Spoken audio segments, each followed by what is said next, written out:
Well, shifting focus to some geopolitical action next, the 60-day deadline to arrive at a peace deal concerning the Strait of Hormuz has ended. In fact, the traffic within the strait has come to a near standstill, even as the Iran-Oman deal on Hormuz is yet to be finalized. In fact, the West Asia conflict, again, is showing no signs of abating. And Shibani, that's bound to be some worrying news, really, given the fact that the economic future of the country in many ways has been riding pretty much on the conflict in the West Asian region.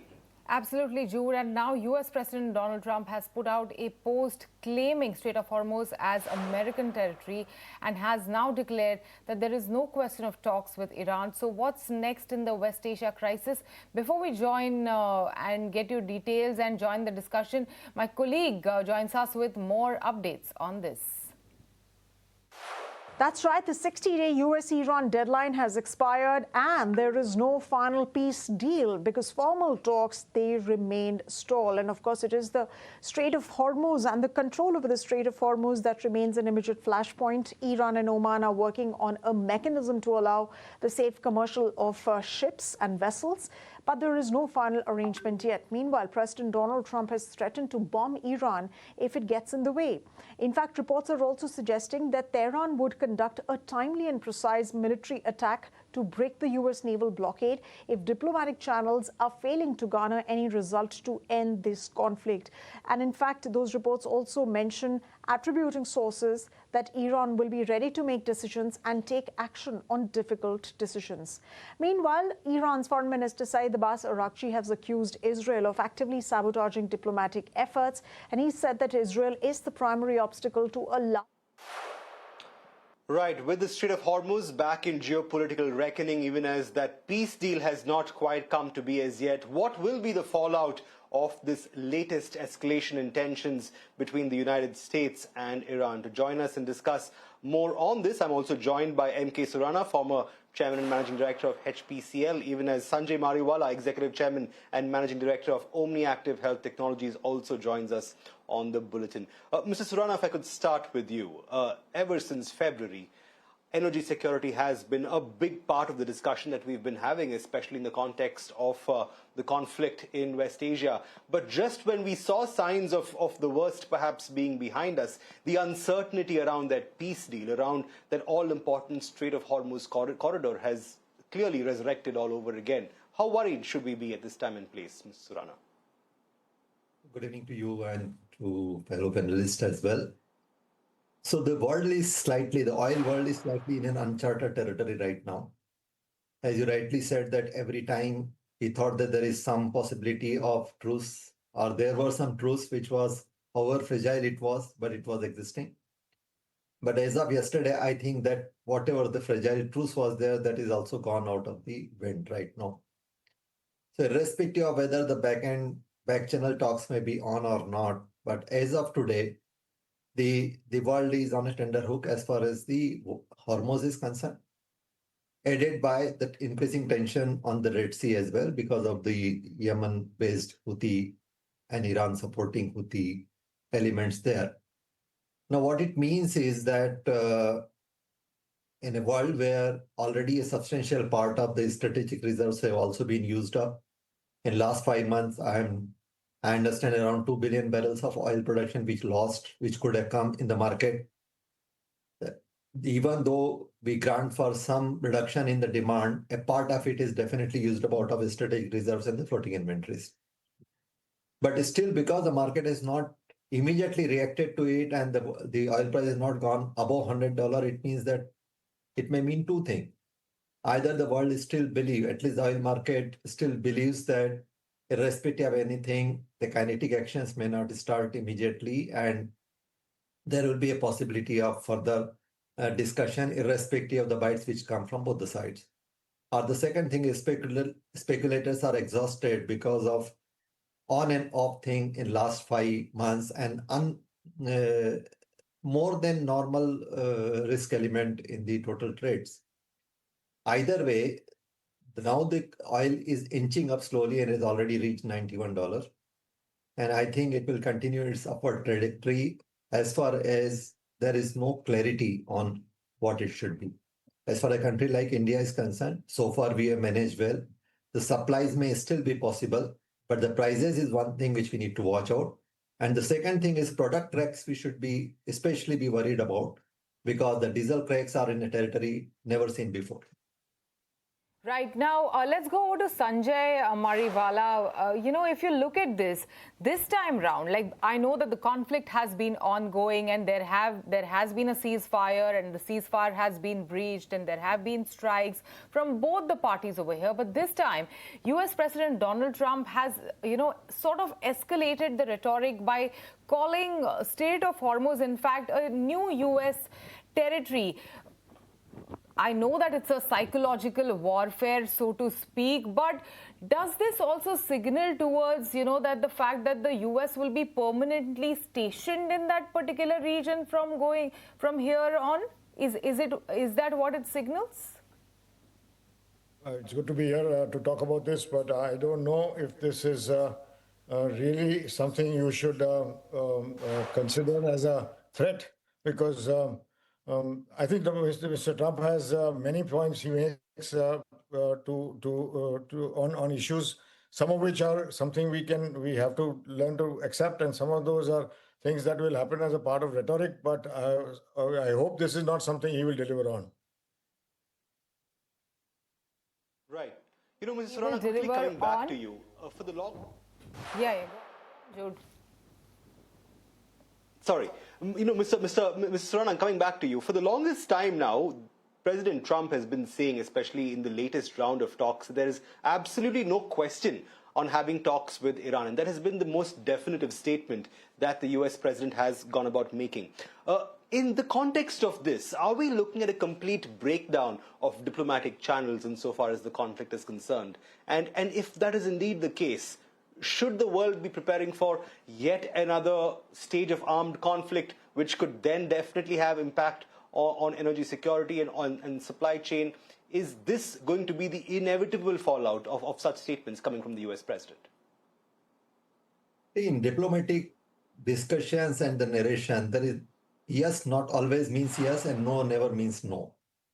So the rhetorics are made basically to have the strategic leverages during the process of negotiations. And I think that is what both the sides are doing. We have to accept one fact that Iran may be weaker economically, they would have lost financially, but definitely they have gained some strategic brownie points. And they have demonstrated to the world that they can use the Hormuz as a strategic lever. And that we cannot deny. So the oil market is not going to be the same after the war, even if they get settled like it was before, because this problem will always be there. And the possibility of it escalating can be there anywhere. So I won't say that it is, irrespective of what is being said, that is complete, there is no possibility of reverting back. I think both the sides do not want, especially the America doesn't want an escalation. They want to come out of it, but which is the point where they can have a politically sellable narration, especially with the November election coming in. And therefore, I think the whole game right now is to have a politically sellable narration on the part of US. And Iran is trying to see that what maximum they can extract out of this discussion.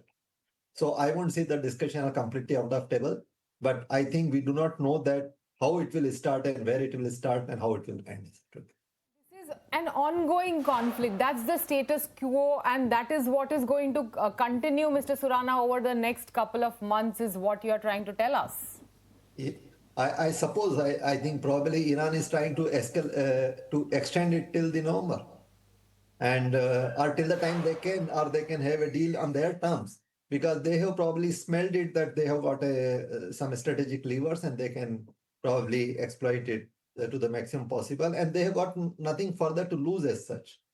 And America is definitely getting tired with a long hauled stationing of their troops there.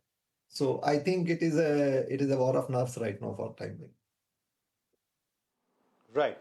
Mr. Mariwala, coming back to you, sir, the fact is that for the longest time since the conflict broke out in February, it was a lot more pronounced largely because the Iranian strategy, many observers were saying, was a war of attrition, wherein the strategy simply was to tire out the US troops and the US side when it came to combat operations. And that's exactly why the conflict progressed for so long despite American military might. But at this stage, when a few months have passed since the conflict first began, do you see that actually going about becoming or continuing to remain a successful strategy for Iran, given the fact that, well, the world is tired of this conflict in many ways, and despite, one might say, the re-escalation of tensions between these sides, surely one might hope, or the optimistic side of one might hope, that we ought to be closer to the end than we were before. I think the conflict is really not a military conflict anymore. It's more a diplomatic conflict and dialogue-related conflict. And what really needs to happen is the right kind of dialogue has to take place, which is what I'm hoping Iran is aiming for. And tiring America out has been the strategy. I think it has worked because the Americans are tired. I believe there is a desire within the US to not continue this war and continue to send troops down there and send arms down there. I think the issue is more to do with what is the sensible thing to discuss and how do we solve it, and what's the undertone of the diplomacy that's going on, which is what we don't see in the headlines, but what is going on behind the scenes. That is what is going to make the change happen in this conflict. I don't believe that we should see too much military action taking place again. That's not going to be the way this war is going to be. This issue is going to be sorted out. Right. Now, when it comes to maritime security and supply chain, Mr. Surana, how will this entire proposed bilateral Iran-Oman deal impact international maritime and also the legal frameworks over there going forward? See, the problem is some of the Middle East countries, let's say Qatar or Bahrain or Kuwait, they are not able to dispatch their products at all because they are completely locked inside. UAE or Saudi are still able to use some alternative routes to dispatch their oil. And therefore, there is definitely a discussion within the Gulf countries to restart their own supplies, and Oman and Iran having the two protagonists of the Strait of Hormuz because of the very geographical positioning. There were discussion, and some time back it was said that they have reached to some conclusion on that. Now, Oman and Iran reaching to a conclusion without the involvement of US is probably not that which US will prefer, because it will completely marginalize them in this whole negotiation. And if all the dispatches start from the Strait of Hormuz, in spite of the position which US has taken, then that is not something which US will like. So that is another, again, I will put that it is a rhetoric so that to keep the ante up, that Oman does not actually get into the independent discussion or independent agreements with Iran to start the thing. Now, all these things will depend on that, how long US can continue with the blockade which they have put there. And I think if the US removes the blockade, the Hormuz will start. Well, lots of permutations and combinations there, even as the West Asian region continues to remain a focal point of ongoing geopolitics, especially in the context of energy security. But on that note, Mr. Surana, Mr. Mariwala, thank you so much for joining us on the show tonight, explaining the context and what it's all about and what lies ahead. Thank you very much for joining us on the show again. Thank you. Thank you. And on that note, we're slipping into a short break, but don't go anywhere because India Tonight will be back in a jiffy. So keep staying tuned to ET Now.